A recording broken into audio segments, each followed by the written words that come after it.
The last thing I remembered from my old life was the rain, not the gunshot, not the blood spreading beneath me across the pavement.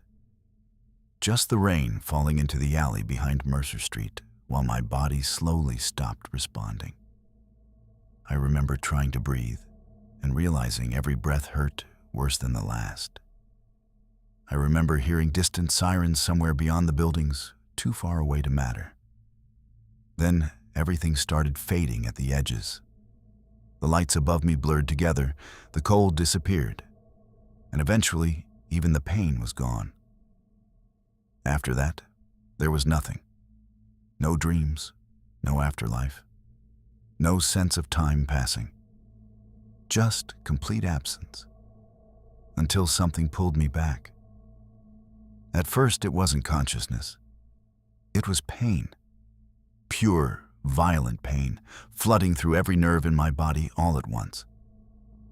My chest convulsed hard enough to force air violently into my lungs, and suddenly I was choking, gasping against something lodged in my throat. My eyes snapped open to blinding white light overhead, while alarms began sounding somewhere around me. Shapes moved above me behind the glare. Voices echoed through the room, distant and distorted, overlapping with the rhythmic pulsing of machines. Cardiac response stable. Neural activity increasing. Subject consciousness confirmed. Subject, not patient. Subject. I tried to move immediately and realized I couldn't. Thick restraints pinned my arms and legs against a cold metal table beneath me. Tubes and wires covered nearly every part of my body. Something sharp burned deep along my spine, while my chest rose and fell in uneven, artificial breaths. Panic hit instantly. I pulled hard against the restraints, but the moment I resisted, agony surged through my nervous system so violently my entire body locked up. It felt like electricity firing directly through my bones. "Do not struggle," someone said calmly nearby. A woman stepped into view above me, wearing dark medical gloves and a gray surgical coat. Her face looked exhausted, emotionless, like she had done this too many times to care anymore. Behind her stood several others watching computer monitors and biometric displays surrounding the table. The room didn't look like a hospital. Everything was steel, reinforced glass, and fluorescent lighting. No windows, no signs. Just rows of operating stations stretching deeper into the facility. And other bodies, some moving, some not. The woman checked something on a handheld screen before looking back down at me. "Can you understand me?" My throat burned when I tried speaking. "Where am I?" "Recovery Site 12, she answered without hesitation. The name meant nothing to me. I swallowed painfully and forced myself to look down at my own body. I immediately wished I hadn't. Fresh surgical scars ran across nearly my entire torso. Parts of my skin were stitched together unevenly, like damaged material repaired in a hurry. Dark bruising covered my ribs and neck. I could actually see where sections of my chest had been cut open and sealed again. For a second, nausea overwhelmed me. I remembered dying. Not almost dying, not blacking out. Dying. A second figure stepped closer beside the table. Older man, military posture, gray hair cut short. No visible insignia anywhere on his dark uniform, except a small black emblem near the collar I didn't recognize. He studied me carefully before speaking. "State your name." "Mason Reed," I answered automatically. The man nodded slightly. "Incorrect." A cold sensation spread slowly through my chest. He picked up a tablet from the nearby counter and glanced at it briefly. Mason Reed expired 36 hours ago following traumatic blood loss and cardiac failure during a violent criminal incident. The way he said it made my stomach tighten harder than the pain. Expired. Like I was equipment. "You're insane," I muttered. "No," he replied calmly. "You are legally deceased." Silence settled heavily around the room after that. The machines continued pulsing steadily beside me, while my mind tried desperately to process what he was saying. Somewhere further back in the facility, another person suddenly started screaming. The sound echoed briefly through the operating bay before cutting off abruptly. Nobody reacted, not even the medical staff. I looked toward the rows of tables again and noticed more movement now. Other people waking up, some restrained like me, some surrounded by teams adjusting machinery connected directly into their bodies. Fear settled into me slowly after that. Real fear. "What did you do to me?" The woman beside me finally answered. "Your body suffered catastrophic trauma, extensive internal damage, multiple organ failure. Your heart stopped for approximately 11 minutes before recovery procedures began." Recovery procedures. Not resuscitation, not surgery. Recovery. The older man stepped slightly closer. Experimental reconstruction methods restored systemic function and stabilized neurological collapse.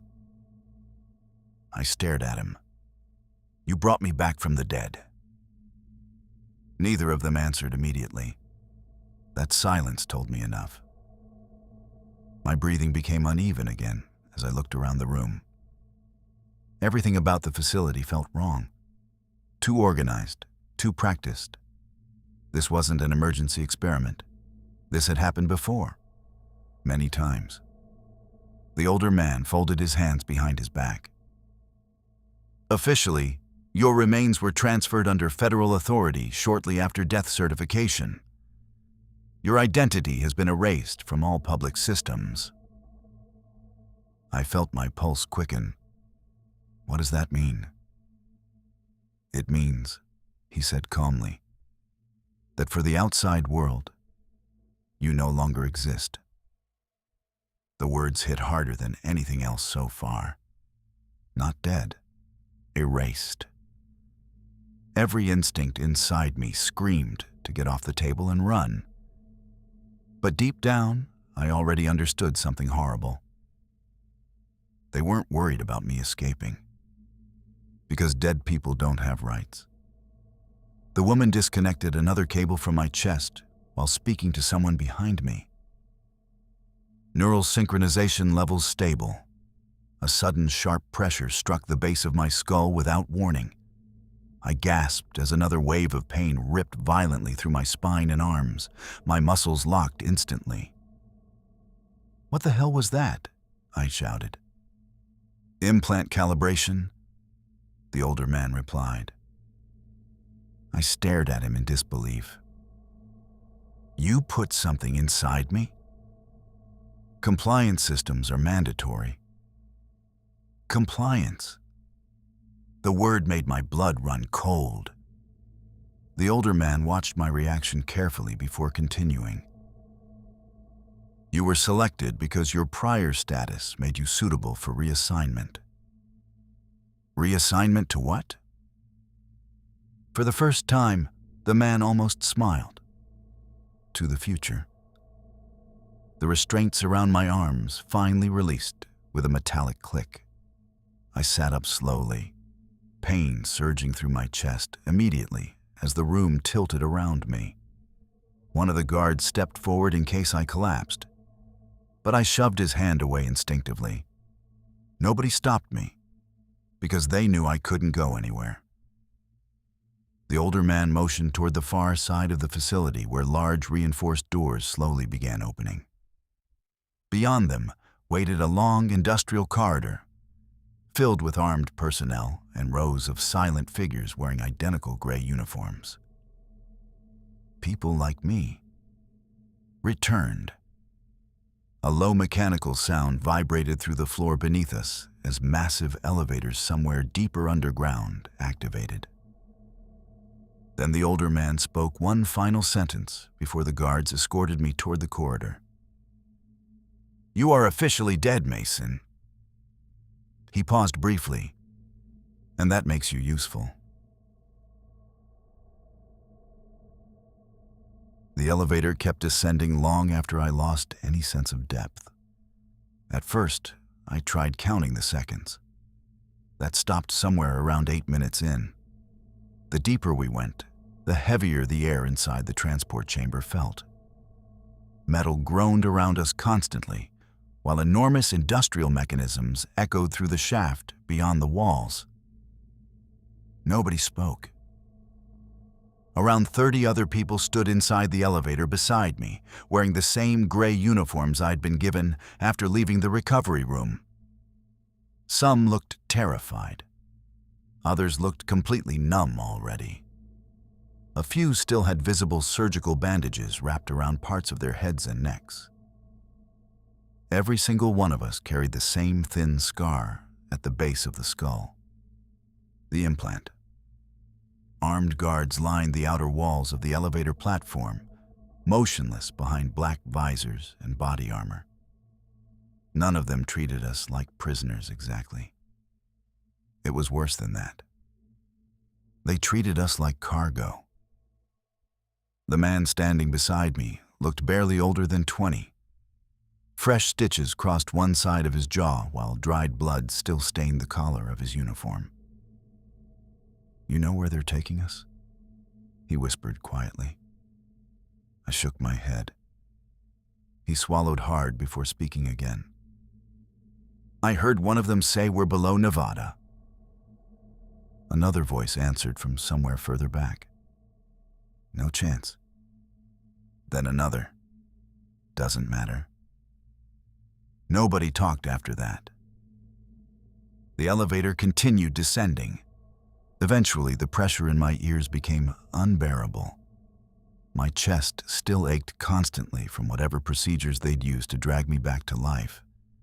And every so often, sharp pain flared suddenly through my spine whenever I moved too quickly. The implant reminding me it existed. Finally, after what felt like forever, the elevator began slowing. A low mechanical alarm echoed through the chamber as massive locking systems disengaged somewhere ahead of us. Then the front blast doors started opening. At first, I thought I was hallucinating, because what waited beyond the doors shouldn't have existed underground. The chamber opened onto an enormous city. Not a bunker, not a military base, a city. My body moved forward almost automatically, along with the others exiting the elevator platform. But my attention stayed locked on the impossible scale surrounding us. The cavern stretched so far upward, I couldn't even see the ceiling clearly through the artificial haze hanging in the air. Towering steel structures rose layer after layer into the darkness above, connected by bridges, rail systems, elevators, and enormous industrial platforms constantly moving between levels. Artificial lights built into the cavern walls cast the entire underground world in pale white illumination that almost resembled daylight from a distance. Almost. Massive ventilation systems rumbled overhead, while thousands of workers moved through the lower sectors beneath us in organized lines. Construction cranes swung slowly between unfinished buildings. Freight transports moved along suspended rail systems, crossing the cavern from one side to the other. Everywhere I looked, Blackreach was still expanding. The scale of it made my stomach tighten. "How long?" someone whispered nearby. No one answered, because nobody knew where to even begin. A giant digital display stretched across one of the upper structures overlooking the central district. Most of it showed construction data and system diagnostics I didn't understand. But one section displayed something else. Global solar instability projections. Projected collapse window. 5 years, 3 months. I stared at the numbers while armed personnel guided us through the arrival checkpoint below. That was the first moment I realized this place wasn't temporary. Blackreach had been planned long before any of us died. A woman in front of me suddenly slowed down while staring upward at the city around us. "What is this place?" she asked quietly. One of the guards answered without looking at her. "Continuity Site Blackreach." The name spread quietly through the crowd after that. Blackreach. It sounded less like a city and more like a grave already. We were processed quickly after arrival. No introductions, no orientation. Just scanning stations, identification implants, biometric registration, and assignment numbers replacing our actual names. By the end of the first hour underground, I was no longer Mason Reed officially. I was returnee Unit K7314. Every person around me received similar designations. The message was clear immediately. The old lives were over. We were infrastructure now. Eventually, we were marched through the lower transit sectors toward worker housing districts built beneath the main construction levels. The deeper sections of Blackreach looked less impressive than the arrival platforms. Exposed pipes lined the walls beside unfinished steel corridors. Entire sectors still looked half-built, packed with construction equipment and temporary support structures. And workers. Thousands of them. All wearing the same gray uniforms, all carrying the same scar behind the neck. The returned. Some moved mechanically through assigned labor routes without even looking around anymore. Others worked under armed supervision repairing systems, transporting materials, or assembling infrastructure deeper inside the city. Nobody spoke much. The atmosphere underground felt strangely muted despite the scale of the place. Like fear itself had settled permanently into Blackreach years ago. At one point, we passed an enormous observation screen mounted above one of the transit sectors. News footage played silently across it while workers moved beneath. Riots in major cities. Massive blackouts, electrical grid failures, aircraft grounded worldwide. Storm systems spreading across entire continents. The captions beneath the footage mentioned increasing solar activity and geomagnetic instability disrupting infrastructure globally.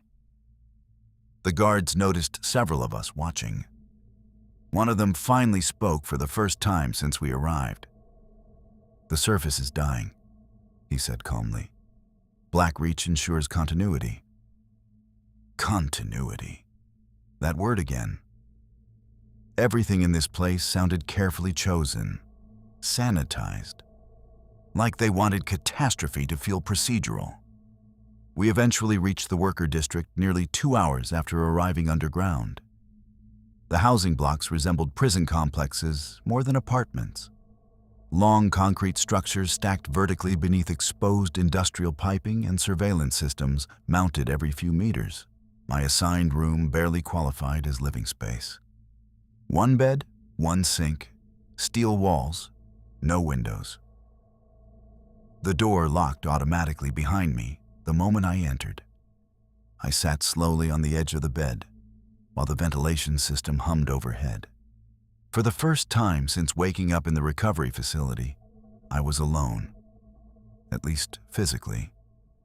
Because even there, deep underground beneath miles of stone and steel, I could still feel the implant sitting inside my nervous system. Watching, waiting. The next few weeks taught me what Blackreach really was. The city wasn't being built for us. We were building it for them. Politicians, military command, corporate executives, the wealthy, the powerful.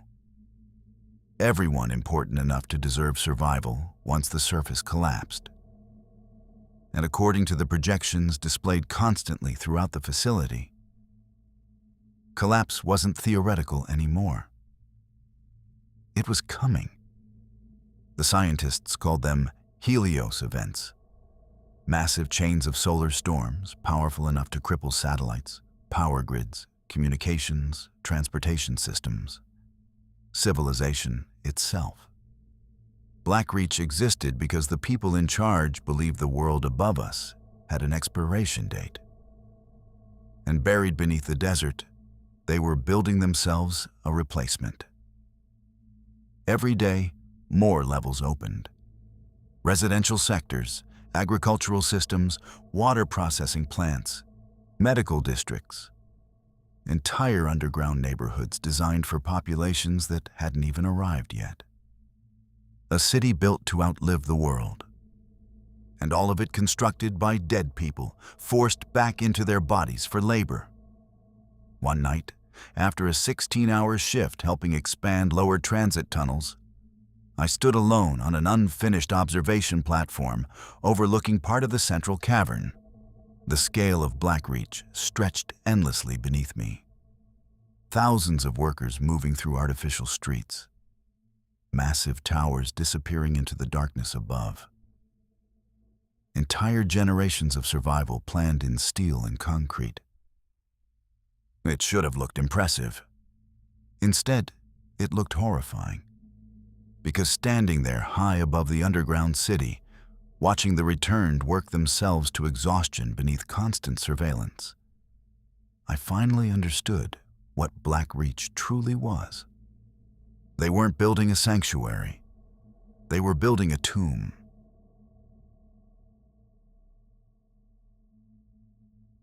The first time I saw someone get deactivated, I still believed there were limits to what Blackreach would do. That illusion didn't survive the week. By then, I had already started understanding how the implant worked. Not completely. Nobody among the returned understood it completely. But we all learned the important parts very quickly. The thing buried inside our nervous systems wasn't just a tracker or monitoring device. It controlled pain response, motor function, adrenaline levels.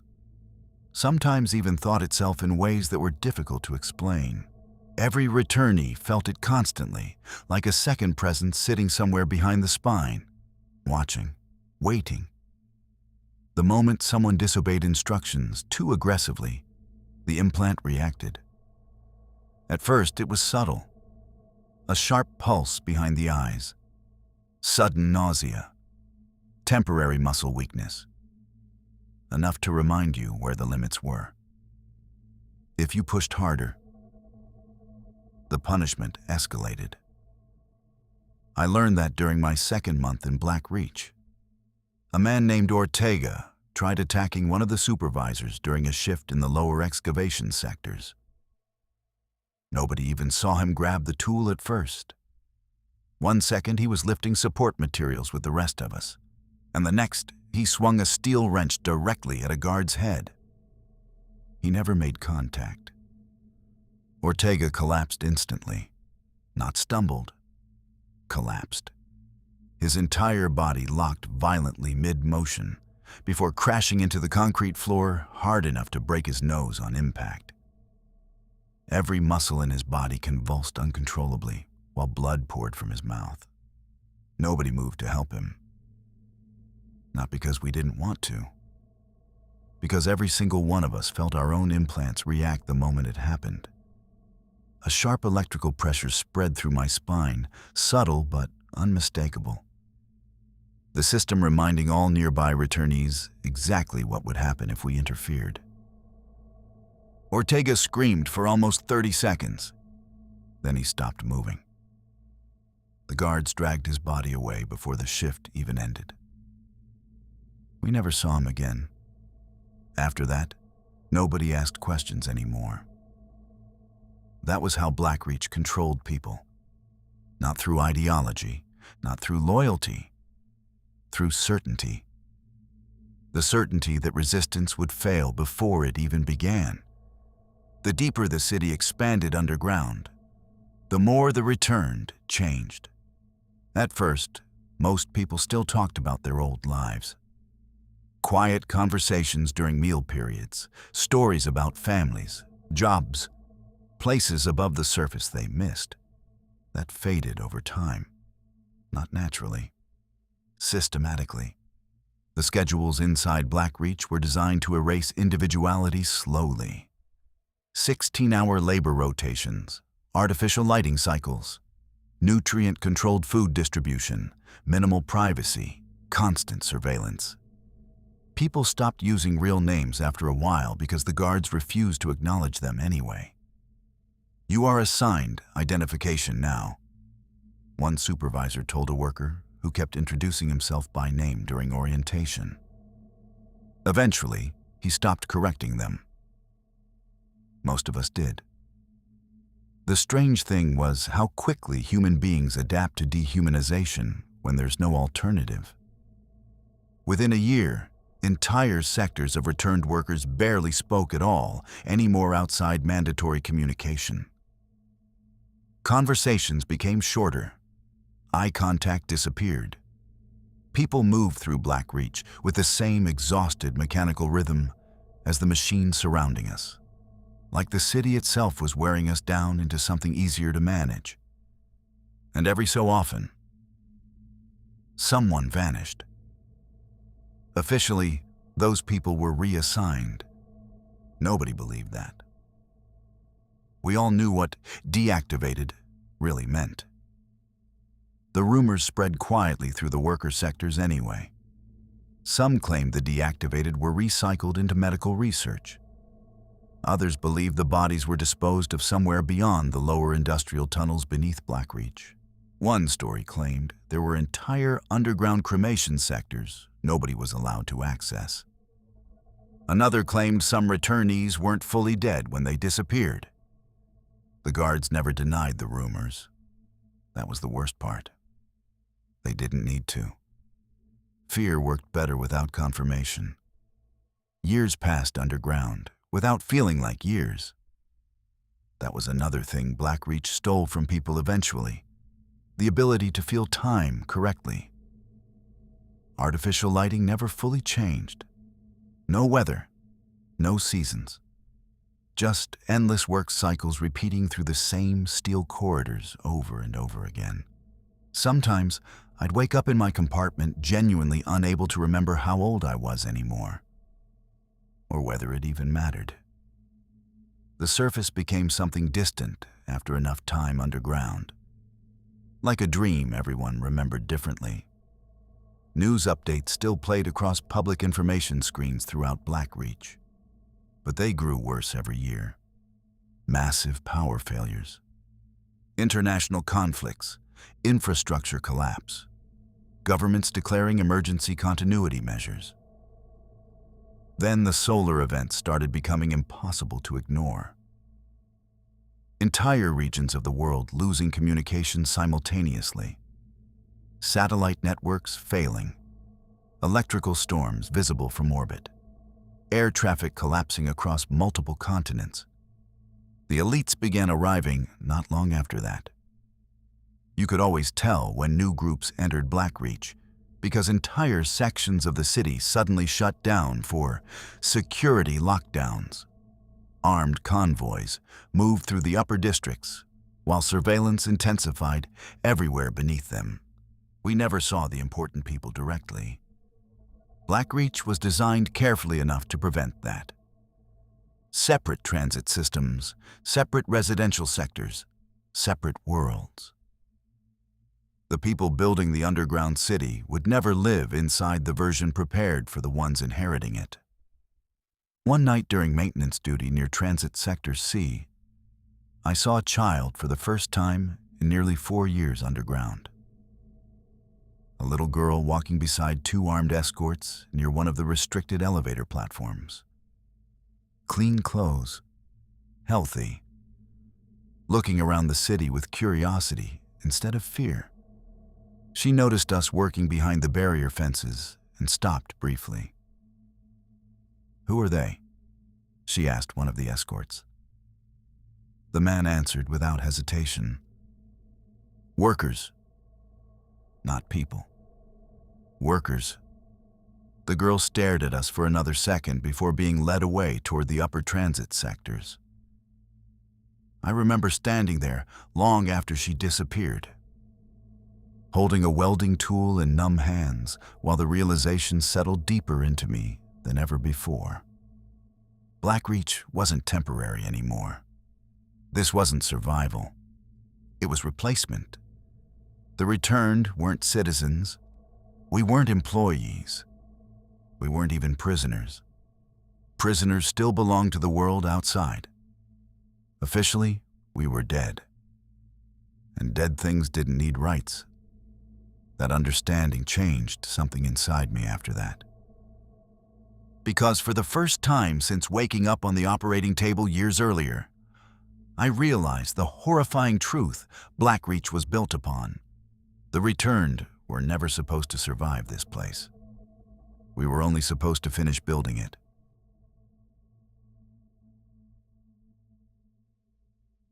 After enough time underground, Blackreach stopped feeling temporary. That was the most dangerous part of the city. Not the surveillance, not the implants, not even the constant reminders that we officially no longer existed. It was how easily the human mind adjusted to living beneath the earth. The first few years, most of the returned still talked about escape in quiet whispers during maintenance shifts or meal rotations. People held on to memories from the surface like lifelines. Cities they grew up in, families they left behind, sunlight, rain, wind, simple things. But Blackreach was designed carefully. The deeper the city expanded, the less real the outside world felt.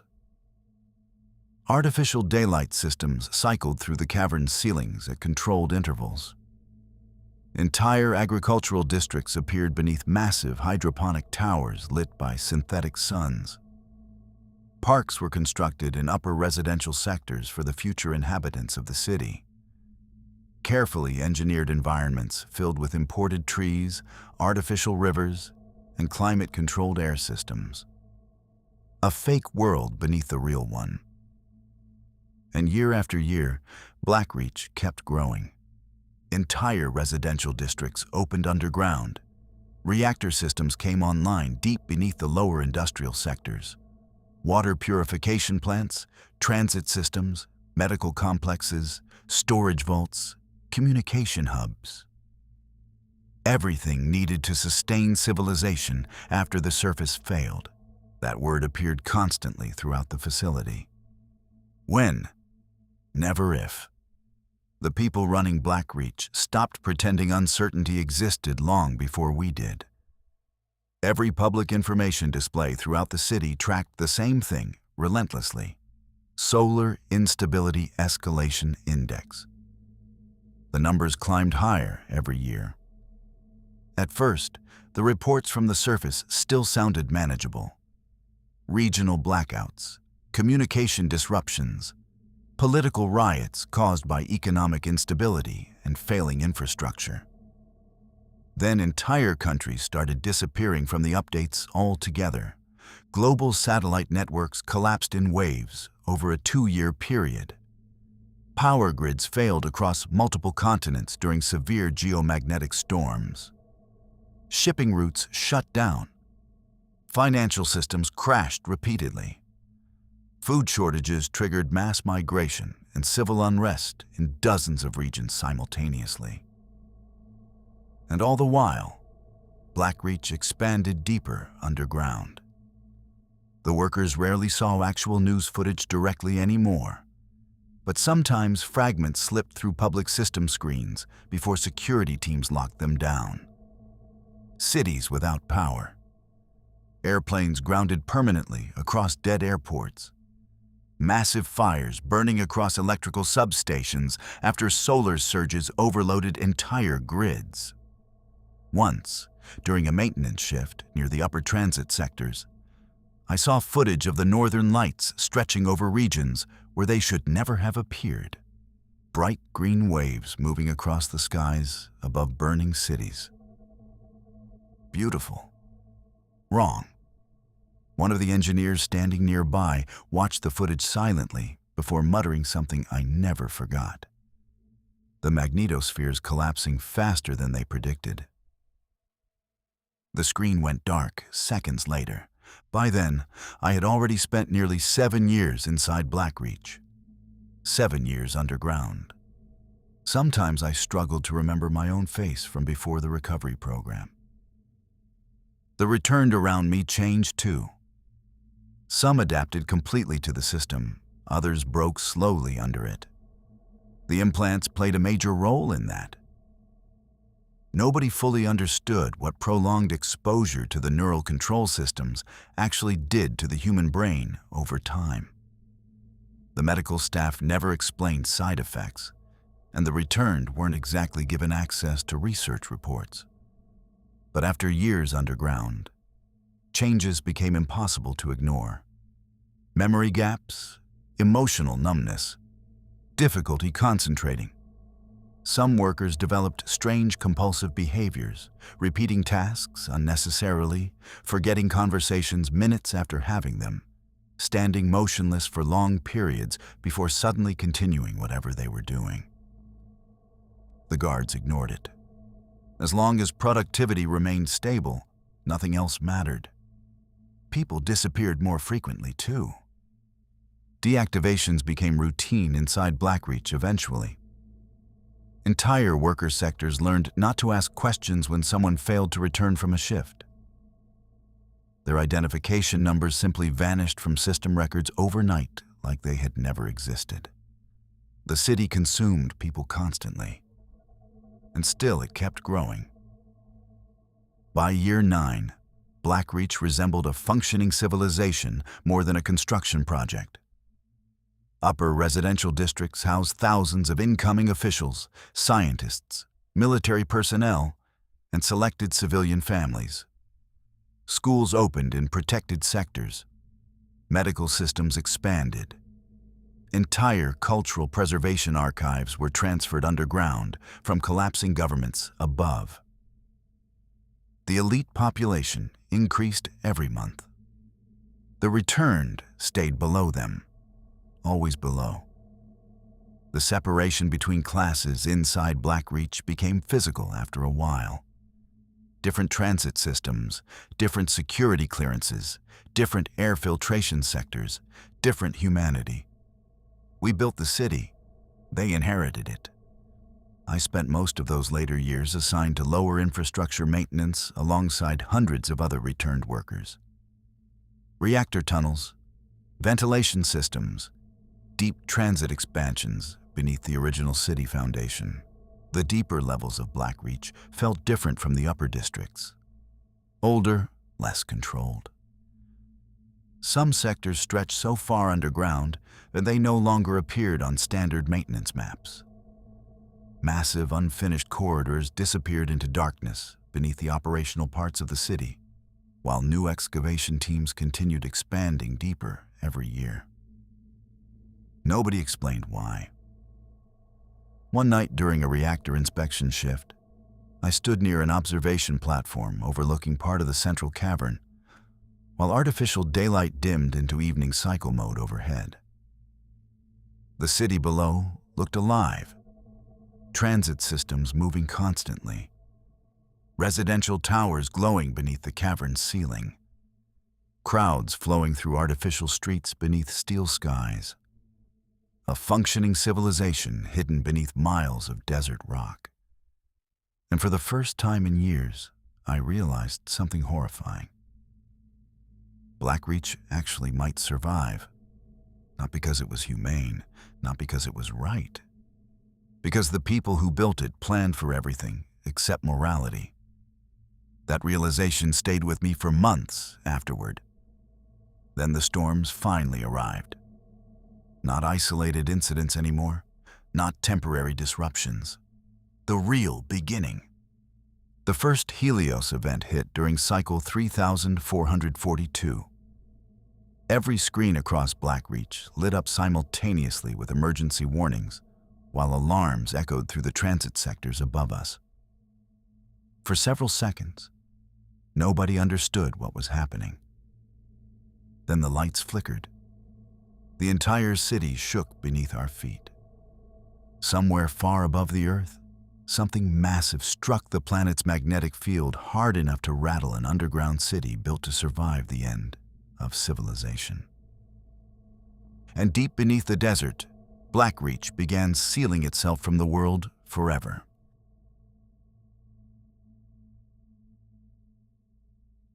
The day Blackreach sealed itself from the surface, the entire city fell silent for almost 30 seconds. Not because systems failed, because everyone understood what it meant. For years, the people running the underground city had spoken about the Helios events, like an approaching storm still far beyond the horizon. Dangerous, inevitable, but distant enough to prepare for. Then suddenly, the waiting ended. Emergency alarms echoed across every sector of Blackreach, while massive blast doors began closing throughout the upper transit systems. Security personnel flooded the main corridors in numbers I had never seen before. Entire worker districts were locked down while transport elevators carrying the final incoming personnel descended non-stop from the surface. The elites were arriving. Not executives anymore, not advanced teams. Everyone. Government officials, military leadership, corporate boards, scientists, families, children. Entire convoys vanished beneath the earth, while the world above started tearing itself apart. Public information screens throughout Blackreach switched entirely to emergency continuity broadcasts. Most of the footage showed severe geomagnetic storms hitting major cities worldwide. Electrical arcs surged across power grids. Satellites disappeared from orbiting networks by the hour. Communication systems collapsed across multiple continents simultaneously. And the skies, Jesus Christ. Even through damaged footage, the skies looked wrong. Auroras stretched across entire hemispheres in violent green and red waves bright enough to turn night into artificial twilight. Electrical storms rolled constantly through the upper atmosphere, while entire regions disappeared into darkness beneath them. One transmission briefly showed a city skyline, losing power section by section, until only emergency fires remained visible. Then the feed died. The upper administrative sectors of Blackreach locked down completely after that. No more arrivals, no more departures. The final surface elevators sealed permanently beneath reinforced blast doors designed to withstand direct nuclear impact. We all felt the vibrations when they closed. A deep metallic thunder rolling through the underground city. The sound of humanity burying itself alive. At first, the system still worked. That was the terrifying part. Blackreach had been designed precisely for this moment. The reactor grids remained operational. Air filtration systems held stable. Water recycling, agriculture, communications. Everything continued functioning despite the catastrophe unfolding above us. For a while, it actually looked like the plan succeeded. Then the lower levels started failing. The first problems appeared in the deep infrastructure sectors beneath Reactor Division 3. Entire maintenance grids went offline simultaneously during one of the larger geomagnetic surges hitting the surface. Backup systems restored partial function within minutes. But workers assigned to those sectors reported strange electrical interference afterward. Doors opening incorrectly. Lighting systems flickering, automated controls failing without explanation. At first, supervisors blamed the storms. That explanation stopped working quickly. 3 days after the city sealed, a massive electromagnetic surge struck the region directly above Blackreach. Every light in the city went out for almost 8 seconds. I remember those 8 seconds clearly. Not because of the darkness, because of what happened inside my body. The implant reacted violently the moment the systems failed. Pain exploded through my nervous system so intensely, I collapsed instantly onto the corridor floor beside dozens of other returned workers. Some screamed. Others convulsed uncontrollably, while sparks burst from nearby control panels throughout the transit sector. Then, everything stopped. The lights returned seconds later. But something felt wrong immediately afterward. The pressure inside my spine was gone. For years, every return carried constant awareness of the implant sitting inside their nervous system. A faint static tension beneath thought itself. The feeling of something artificial monitoring every movement. After the surge, that feeling weakened. At first, nobody spoke openly about it. The guards certainly didn't. But over the following days, strange things began happening throughout Blackreach. Workers ignored commands without triggering pain responses. Supervisors repeated instructions multiple times before realizing compliance systems weren't reacting properly anymore. One returned, shoved a security officer during a maintenance dispute, and remained standing afterward. No collapse, no seizure. Nothing. The officer looked more frightened than the worker did. Rumors spread immediately through the lower sectors after that. The implants were failing. Blackreach tried containing the information, but it was impossible. Entire infrastructure levels beneath the city continued suffering intermittent electromagnetic disruptions as solar activity intensified above the surface. Reactor systems overloaded repeatedly. Communications between sectors became unreliable. Surveillance blackouts started appearing throughout the deeper maintenance corridors. And the returned changed. At first, it seemed almost hopeful. People started speaking more openly again. Real names returned in conversations. Workers who spent years moving mechanically through labor cycles suddenly seemed awake. But that didn't last long. Because whatever damaged the implant network also damaged us. The first signs were subtle enough to ignore initially. Memory lapses, delayed responses, periods of emotional detachment. Then workers started disappearing inside sectors that were still fully operational. No alarms, no security breaches. People simply vanished. One man assigned to my maintenance group walked into a transit corridor during shift rotation and never arrived at the next checkpoint. Surveillance footage showed him continuing down the hallway normally before stopping suddenly near a maintenance door. Then he stood completely still for nearly 2 hours. Not moving, not reacting. Just standing there, facing the wall. Eventually, the cameras lost signal. When security teams reached the area later, he was gone. That wasn't the only incident. Entire lower sectors reported similar behavior among the returned after major electromagnetic surges. Workers standing motionless in dark corridors. People failing to respond when spoken to directly. Others wandering restricted areas without explanation, like they were searching for something they couldn't remember. The upper levels blamed neurological degradation caused by prolonged implant exposure. That explanation didn't comfort anyone, especially not after the deaths started.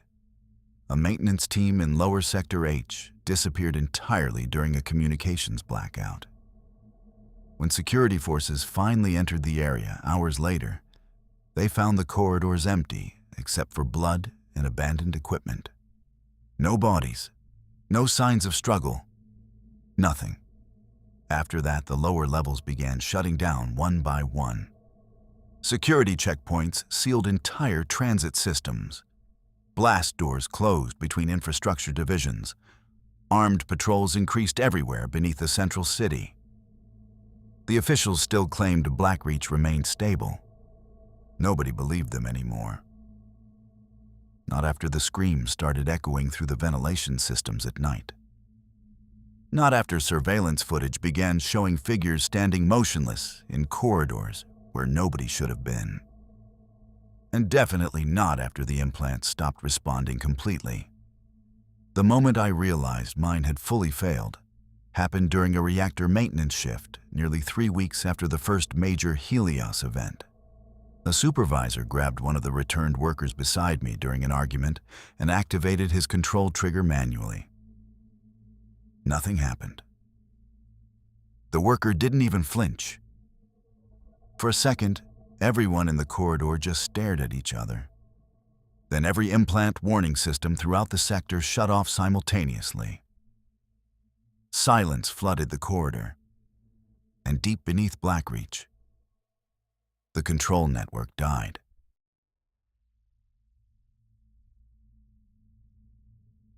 At first, everyone thought the implant failures would lead to rebellion.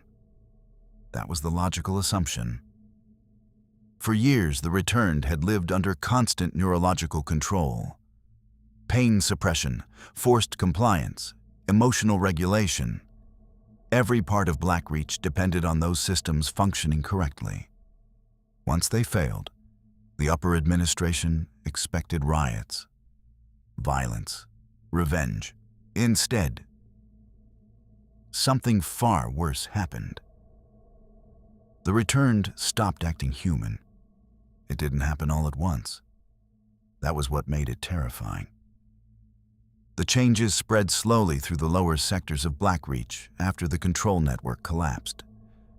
At first, it looked like exhaustion or neurological damage caused by years of implant exposure. Workers forgetting conversations halfway through them. People standing motionless during tasks until someone physically touched them. Then came the memory loss. I noticed it during a maintenance shift in Sector D14. A man named Keller had worked beside me for almost 3 years, maintaining ventilation systems beneath the eastern reactor tunnels. Quiet guy. Former electrician from Chicago, if I remembered correctly. Or maybe Denver. By that point, even memories about other people felt unstable. Keller stopped in the middle of a repair cycle while holding a diagnostic scanner in both hands. He stared at the wall for several seconds without moving. "You all right?" I asked. No response. I stepped closer. "Keller?" Slowly, he turned toward me. The look in his eyes made my stomach tighten instantly. Empty. Not tired, not distracted. Empty. Like something behind the expression itself had gone missing. He blinked several times before finally speaking. "Do I know you?" I stared at him for a second, assuming he was joking. He wasn't. There was genuine confusion on his face. "We've worked together for years." Keller looked down at the scanner in his hands, like he had never seen it before. Then he asked something I still think about constantly. "What is this place?" 2 hours later, he wandered into a restricted maintenance corridor during a blackout event and disappeared. Security teams never found him. After that, the incidents multiplied quickly. Entire worker sectors began reporting abnormal behavioral episodes among the returned. Some workers lost the ability to recognize people they'd known for years. Others stopped reacting to injuries completely. One woman continued operating heavy excavation equipment with 3 broken fingers because she genuinely didn't seem aware anything was wrong. Another worker suffered severe burns during a coolant system failure and never screamed once. No pain response, no panic, nothing. The medical divisions blamed neurological degradation again, but even the doctors sounded uncertain now. Whatever years of implant exposure had done to the returned, the electromagnetic storms seemed to be making it worse, or unlocking something. The atmosphere inside Blackreach changed rapidly after that. The city no longer felt controlled. it felt infected. The lower levels became quieter first. That was one of the earliest signs something had gone seriously wrong. Entire transit corridors, once crowded with workers, started emptying out for no obvious reason. Maintenance teams stopped reporting in consistently. Public communication systems suffered increasing outages. Sections of the city would suddenly lose contact for hours before reconnecting again without explanation. And every time the systems came back online, fewer people returned. Rumors spread constantly now. People whispered about groups of returned gathering in abandoned infrastructure sectors beneath the city. Others claimed entire worker dormitories had gone silent overnight. The security forces tried suppressing the stories at first. Then they stopped denying them altogether.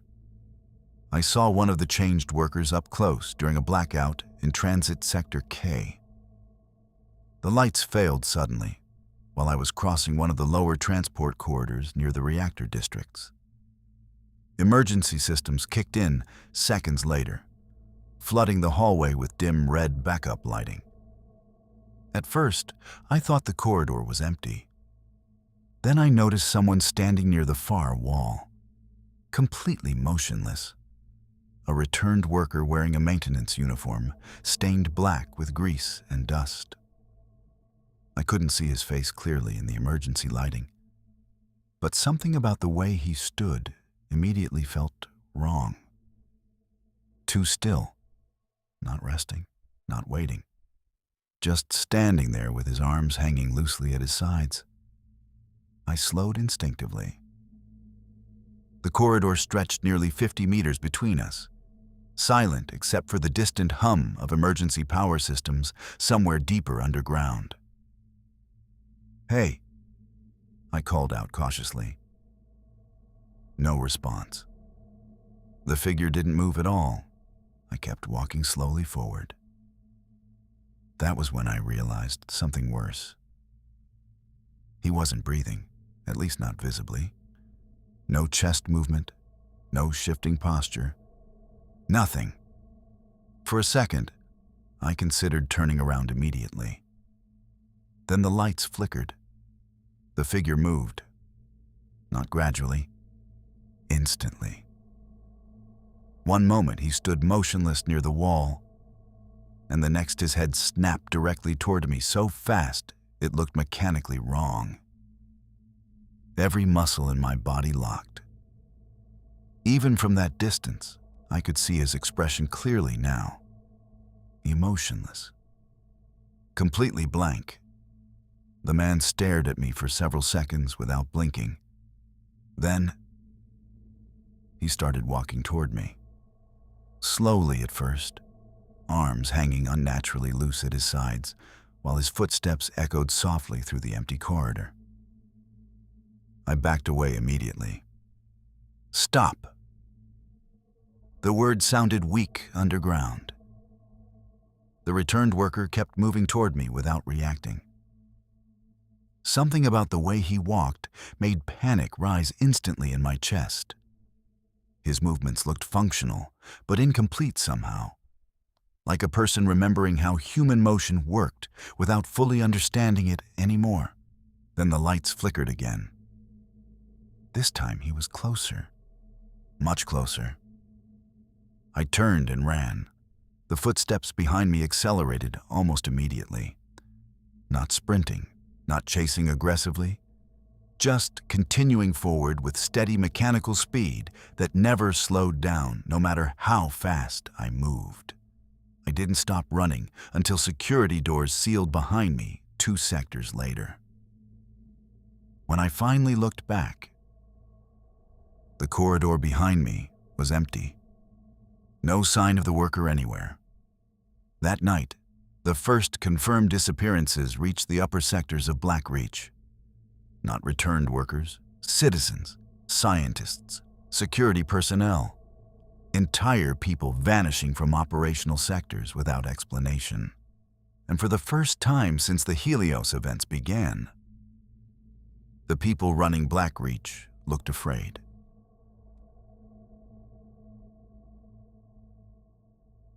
Blackreach started sealing sections of itself 3 days after the disappearances reached the upper residential districts. At first, the lockdowns were described as temporary containment measures, system instability, communications interference, security protocol adjustments during infrastructure failures. Nobody believed those explanations anymore. Too many people had already vanished. Entire corridors throughout the lower sectors stood abandoned now, littered with dropped equipment and emergency barricades assembled in panic. Security checkpoints appeared overnight between transit divisions, while heavily armed response teams moved constantly through the city. The atmosphere underground changed completely. For the first time since I arrived in Blackreach, the people in charge no longer looked confident. They looked overwhelmed. Communication systems were failing faster every day. Large parts of the underground network suffered repeated blackouts caused by the continuing electromagnetic storms hammering the planet above us. Some sectors lost contact entirely for hours at a time. Others never came back online. The official broadcasts still played throughout the upper districts, but even those sounded different now. Less controlled, less rehearsed. Localized infrastructure disruptions, temporary personnel losses, restricted movement between sectors. Every announcement avoided saying the same thing directly. Nobody knew what was happening to the returned, and that terrified them. I spent most of those days trapped inside Maintenance Sector E, alongside nearly 200 other workers, while blast doors sealed around the lower transit systems one by one. Emergency lighting cast everything in deep red shadows, while distant alarms echoed constantly through the ventilation systems overhead. People barely slept anymore. Every few hours, another rumor spread through the barricaded sectors. A reactor team found ripped open security armor abandoned in a coolant tunnel. A medical ward lost contact with 17 staff members during a blackout. Entire surveillance grids captured figures standing motionless in dark corridors long after curfew lockdowns began. The camera footage was the worst part. Nobody was supposed to see it directly, but once the communication system started collapsing, containment became impossible. The first clip spread through maintenance terminals sometime during the 4th blackout cycle. A stationary corridor camera from lower sector H. The footage showed an empty transit hallway under emergency lighting. Nothing unusual at first, just flickering red lights and static interference rolling occasionally across the screen. Then, a figure appeared at the far end of the corridor, standing completely still. A returned worker wearing gray maintenance coveralls. At first, the guards reviewing the footage thought he was frozen because of the damaged feed. Then the timestamp kept moving. 5 minutes, 10 minutes, 23 minutes. The figure never moved once. Not a shift in posture, not a single visible breath. Nothing. Then one of the responding security officers entered the corridor from the opposite side. The returned worker reacted instantly. Its head turned toward the officer with violent speed. The footage cut out seconds later. When the camera feed returned, both people were gone. After that, the story stopped sounding exaggerated. Security teams disappeared regularly now in the lower sectors. Entire patrol units failed to report back after entering blackout zones beneath the reactor divisions. The upper administration started sealing whole sections of Blackreach permanently once communication was lost long enough. Nobody trapped behind those doors ever came back out. The city itself began deteriorating quickly after that. Ventilation failures spread through the lower residential sectors. Water pressure systems malfunctioned. Reactor maintenance schedules collapsed as more workers vanished or stopped responding normally. And the returned.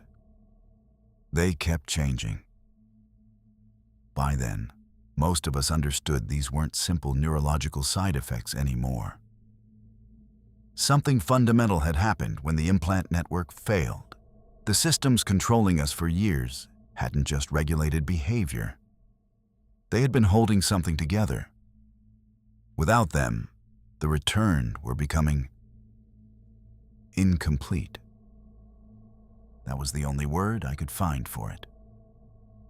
Some still looked almost normal during brief interactions.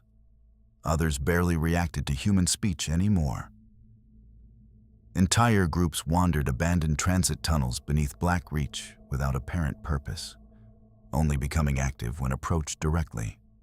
One security report described them as dormant until stimulated. Another used the phrase hive-like movement patterns. Nobody knew what either description actually meant.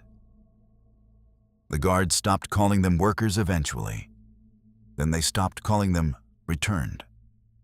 After enough disappearances, most people inside Blackreach simply started referring to the lower levels themselves as dead zones.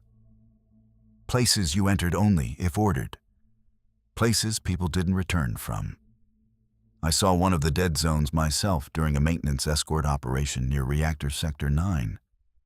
6 armed security officers accompanied our team through a sealed transit corridor after life support systems failed inside one of the abandoned infrastructure levels. The assignment sounded routine initially. Restore emergency ventilation, reactivate power relays, confirm structural stability. Nobody believed that was the real reason we were there. The corridor leading into the sector looked wrong immediately. Too quiet. Emergency lights flickered weakly above us, while dust drifted through the air, thick enough to soften visibility. Several maintenance carts sat abandoned near the entrance checkpoint, their equipment scattered across the floor exactly where someone must have dropped it suddenly. No bodies. No signs of struggle.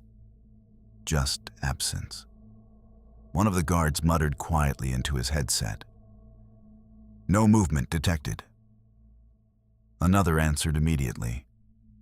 That doesn't mean empty anymore. Nobody laughed. The deeper we moved into the sector, the worse the silence became. Blackreach had always been loud before the shutdowns.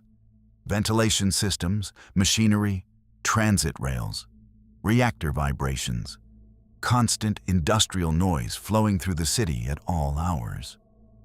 The dead zones had none of it.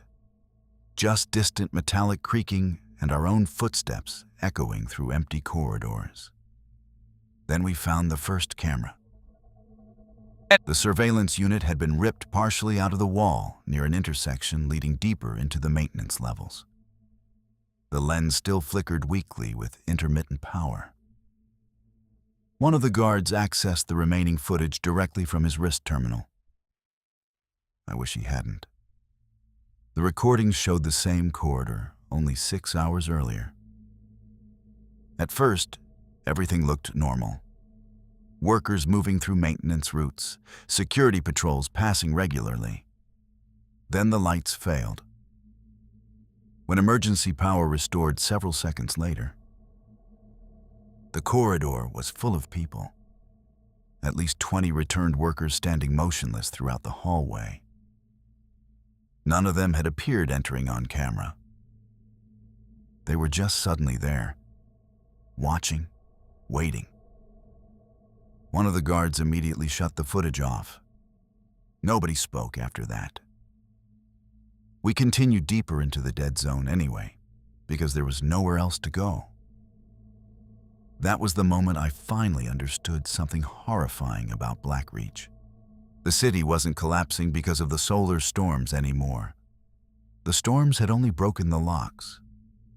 What came afterward was something entirely different. And somewhere deep beneath the earth, hidden beneath miles of steel and concrete, Blackreach itself had started dying.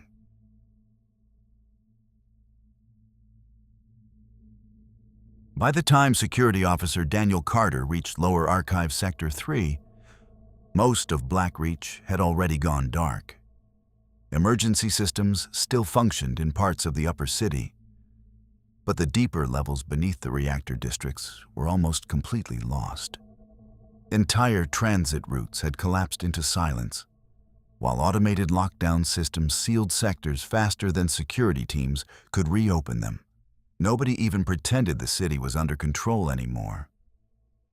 The official broadcasts stopped 12 hours earlier. After that, only static remained on the communication channels. Carter moved carefully through the archive corridor with a flashlight in one hand and a sidearm in the other. The emergency lights overhead flickered weakly every few seconds, casting long red shadows across the steel walls around him. The deeper sectors of Blackreach smelled different now. Hot metal, dust, and something else beneath it. Something organic, slowly rotting somewhere inside the ventilation systems. Carter tried not to think about that part. The mission itself had sounded simple enough when Command assigned it to him. Retrieve remaining continuity records from the lower archives before complete system failure. Avoid abandoned sectors. Do not engage unidentified personnel. The fact that those orders even existed terrified him more than he wanted to admit. His radio crackled briefly with static, then silence again. Nobody answered communications anymore, not consistently.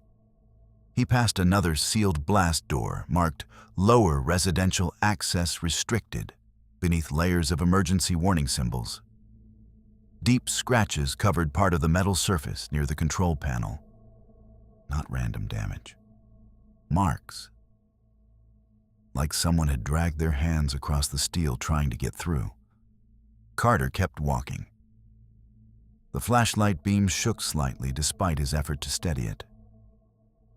He had spent 11 years working Blackreach security, and in all that time, he had never seen fear spread through the city like this. Not riots, not panic, fear. The kind people stop speaking about directly because naming it makes it worse. Officially, the returned were suffering catastrophic neurological degradation caused by implant destabilization after the Helios events damaged the control systems. Unofficially, nobody knew what they were becoming. The security footage alone had destroyed morale inside the upper sectors. Entire corridors filling with motionless figures during blackout periods. Returned workers appearing inside sealed sectors without triggering door systems. Patrol teams disappearing minutes after reporting visual contact. And always the same detail afterward. Silence. Carter finally reached Archive Sector 3 near the bottom of the eastern infrastructure levels. The reinforced security door stood partially open already, jammed midway through an emergency shutdown cycle. That immediately put him on edge. Someone had entered before him. He squeezed through the opening carefully, raising the flashlight into the darkness beyond. Rows of storage terminals stretched endlessly through the archive chamber beneath flickering backup lights. Most systems were dead already. Several server racks had melted partially during earlier electromagnetic surges, filling the room with the sharp smell of burned circuitry. The silence inside felt suffocating. Carter moved slowly between the storage rows until something near the central workstation caught his attention. A portable audio recorder, still active. Its small indicator light blinked weakly in the darkness. For a second, Carter simply stared at it. Then he stepped closer. A label had been scratched roughly into the side of the device, Reed. Carter frowned immediately. The name sounded familiar. One of the returned. Maintenance sectors, maybe. Or reactor systems. Hard to remember anymore. He picked up the recorder carefully and pressed playback. Static crackled briefly through the speaker. Then a voice began speaking. Calm, exhausted. This is Mason Reed. Returnee designation K7314. If anyone's hearing this, then the lower sectors are already gone. Carter glanced instinctively toward the dark corridor outside the archive room. Nothing there. The recording continued. They told us Blackreach existed to save humanity, that everything underground was necessary. Necessary sacrifices, necessary systems, necessary control. A long pause followed. Then Mason spoke again, quieter this time. But the city was broken long before the storm started. The lights overhead flickered hard. Carter tightened his grip slightly on the flashlight. The implants didn't just control behavior. Mason continued through the recorder. They suppressed things: memory, pain, aggression, fear. After enough years, the systems became part of us. Static interrupted part of the recording before stabilizing again. When the Helios events damaged the network, something inside the returned started collapsing too, or maybe surfacing. Carter swallowed slowly. Outside the archive room, something metallic shifted faintly in the darkness. He froze. The sound stopped immediately. The recorder continued playing. Blackreach won't fail because of the surface. It won't fail because of the storms. Another pause. Then, it'll fail because they tried to turn human beings into tools. The emergency lights dimmed again, this time longer. Carter looked toward the doorway instinctively. For a second, he thought he saw movement pass slowly beyond the corridor intersection outside. A figure, standing there, watching. Then the lights stabilized again. Nothing remained visible. His pulse quickened anyway. On the recorder, Mason sounded more tired now. We spent years underground, being stripped apart piece by piece until there was barely anything left except function. The implants held the damage together. Once they failed, static swallowed several seconds of audio. Then Mason's voice returned. They created something unfinished. A faint sound echoed somewhere beyond the archive sector. Footsteps, slow, uneven. Carter immediately drew his weapon. The corridor outside remained dark except for intermittent emergency lighting flickering weakly across the floor. No movement, no visible target. Just silence again. The recording neared its end. "If you're still alive when you hear this," Mason said quietly, "do not go into the lower sectors." Another metallic sound echoed outside. Closer this time, more footsteps joining the first. Carter backed slowly toward the archive terminal while aiming into the darkness beyond the doorway. The flashlight beam trembled slightly now. On the recorder, Mason spoke one final sentence. "They aren't human anymore." The lights failed instantly. Total darkness swallowed the archive room. For one horrible second, the only sound remaining inside Blackreach was the slow movement of footsteps somewhere just beyond the door.